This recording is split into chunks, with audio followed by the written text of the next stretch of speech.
Welcome to DAISHA BREEDLOVE Presents. Now, for those of you that are new to the show, every week I like to touch base on beneficial topics with beneficial people who could help make your life a better one.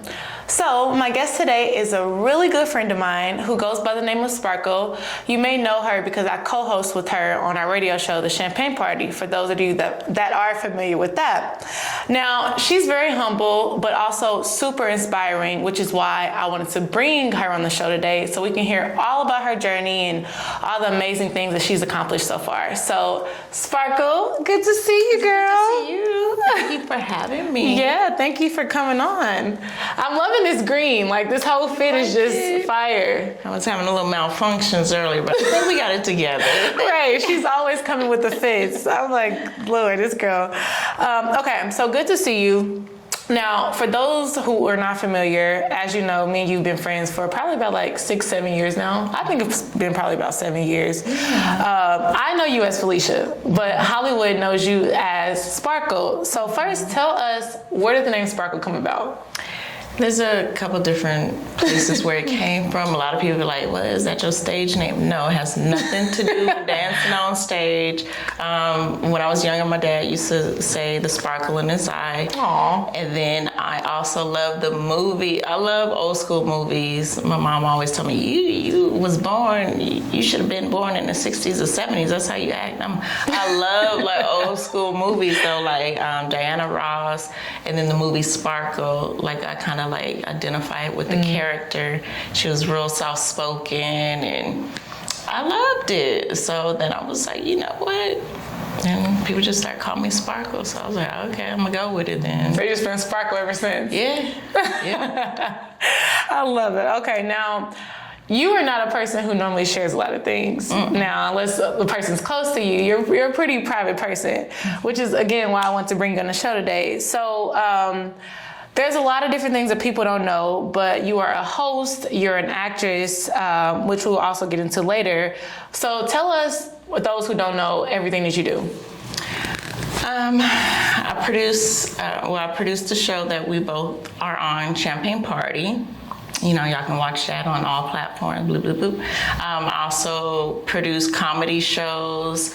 I just recently did produced and co-written a film that you are also in. Yes, and we will get into that. I have a fitness line. I'm a writer. You know, I do a lot of different things. You know, I'm a mommy, a nurse. Yeah, she does it all. I'm like, this girl got more jobs than a Jamaican, but but again, you wouldn't know that unless you share it, you know, so which is why we brought you here.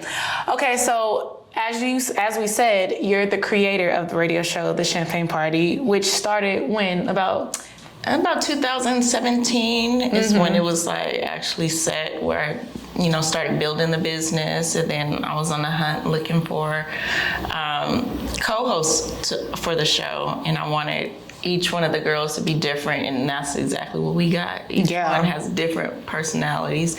We started off with maybe a different group of 5, and then it kind of, you know, like Destiny's Child, we don't always get along, and people leave and new people come. You were part of the second batch. Yeah, right, exactly.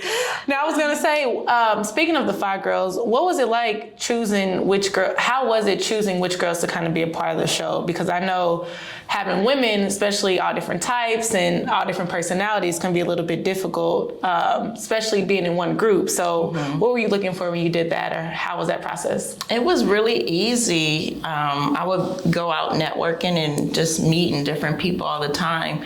And then, like, I'm really good with character and just personalities and stuff. I don't gravitate to just anybody. It takes a whole lot for somebody to actually get within my space. And it was just something about, like, all of y'all, I'm like, you know what, that's it. And then we joined forces, and it created something just dope. So, you know. Amazing. Yeah, and like I said, I'll plug all the platforms and stuff. If you aren't familiar with the Champagne Party, you can definitely check that out. Okay, so how would you say you manage with all that you do, being a nurse, a mom, an entrepreneur? Because one thing I noticed, you never look stressed. You are this girl is always so calm, cool. cool, collected. You never see her get mad. She gets mad, but it takes a lot. So how do you maintain that energy? Because you make it look easy. You should have seen the last day we were filming that movie. I actually did blow a gasket. They was like, oh, so he comes out. Right. Like, it happens. Like, you know, I hold my stress pretty well, but at certain times, like, I know when it's like, when I'm starting to get overwhelmed, so I'll separate myself. Yeah. I'll separate myself from everybody, because when I get mad, it becomes a problem. I noticed you get quiet when you get mad. And I'll go, like, when we was on set, I went off to the back and I was just chilling. I was so mad because they didn't have no more macaroni and cheese. I threw my plate and I just went back and sat there. But then I was like sitting, I'm like, okay, I need to eat. I haven't eaten all day. It's gonna make it worse. So I was like, I'll just get whatever's left. But yeah, you know, I try to manage it and balance everything. That's a lot of balancing. So balancing, you would say just kind of just separating yourself when you see the energy is getting kind of negative. Yeah, because I don't want to push bad energy on anyone. I'm really all about good energy and stuff like that. So I don't want to be putting out no bad energy. Yeah, definitely. Yeah, you're always got a smile on your face. So I'm like, I know she gets stressed. Let me hear about what's her process of maintaining that. Okay, so speaking of the movie that we just filmed, you were also the lead actress in your feature film that you created called Retreat, which she hired me in also, so I can't wait to share that with y'all. We can't spill the secret yet, but it will be released soon, so we'll keep y'all posted. But tell us a little preview of what the movie is about, as well as a little bit about your character. Okay. Well, I'm not the sole creator. Also, Darian Smith, he's also a creator of it. Okay. Oh my God, sorry. And also producer of it, you know, and then so we just got together and started throwing out ideas, and then he kind of created the storyline, and then we started just adding stuff to it. And I was like, oh my God, it's so, like, I almost really teared up, like, going through the whole script for the first time. It's a really good story.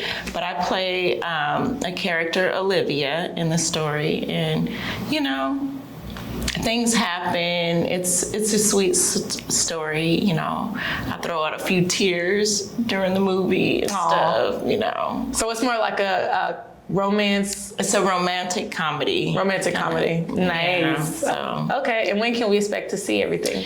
By the end of this year, you should be able to see it. So I'm excited, and I'm already working on the next one. So I'm trying to spin them out. I've been on them too, like, let's go. Yeah, you're gonna have to definitely keep us posted. We're gonna have to bring you back so you can tell us about the new one. The new one. And I don't know what it is, but I just get in that zone and I get to writing. Like, I've always loved writing ever since, like, junior high. And so when I get to writing, it's a wrap. I just start coming out with all kind of content. So all the creative ideas just we got about 2-3 movies within the last two weeks I created. So I'm thinking she's about to say 2 weeks. No, 2 years. This girl said 2 weeks. 2 weeks. Wow. So we're working on the scripts for those right now. Nice. Well, I cannot wait to hear about it. And you said that's probably going to be like a scary something, right? One is scary. Another one is like a kind of like a New Orleans scary type movie. Then another one that I created is like a thriller, like a you know how it's like the female best friends, and one is like kind of evil and jealous, and she just starts doing some stuff. So. Oh wow! And then the other one that I'm excited about is Christmas in Vegas. So that's a comedy, and that one's gonna be hilarious. Nice. Well, we cannot wait to see everything. Now, since you are here, another reason why I brought you on, because part of this episode was about being a high-value woman, which I definitely consider you a high-value woman. Wouldn't you consider yourself that? Thank you. Yes, I do. 100%. Now, before she shares with us what her characteristics of a high-value woman is, I wanted to share what the top 5 traits men think are a high-value woman. So let me share those with you, and you can let me know, like, if you agree, if you disagree, or what you think the top 5 traits are. Let's see what they have to say. Yeah, let's get to it. Okay. So top 5 traits of a high-value woman. Number 1, she has confidence and she knows how amazing she is. So with that being said, she walks in the room, she knows she's that chick. She doesn't need anybody to validate her. She knows it with or without validation. Number 2, she settles for nothing less than she deserves. So she's not afraid to drop anybody who disrespects her, whether that's friend, a partner, just anybody who's not aligned with her energy frequency. Number 3, she sets standards early and teaches people how to treat her, because you only have people around who values you when you do that. So with that being said, she doesn't tolerate any type of disrespect. So she sets the tone to where people know how to approach her, and she doesn't expect nothing less. And that's for everybody. Number 4, she has her own life. So that means she has hobbies and interests and her own drive with or without a man. So she's not the type of woman who follows a man around every single where that, he has his own life and she has her own life, which they co-create together. Number 5, last but not least, she has class, but she knows when and where to be naughty. Ooh. So yeah, those are the top 5 traits that men say they value and what they think a high value woman is. What would you say about that? I would agree. I like those key points and everything.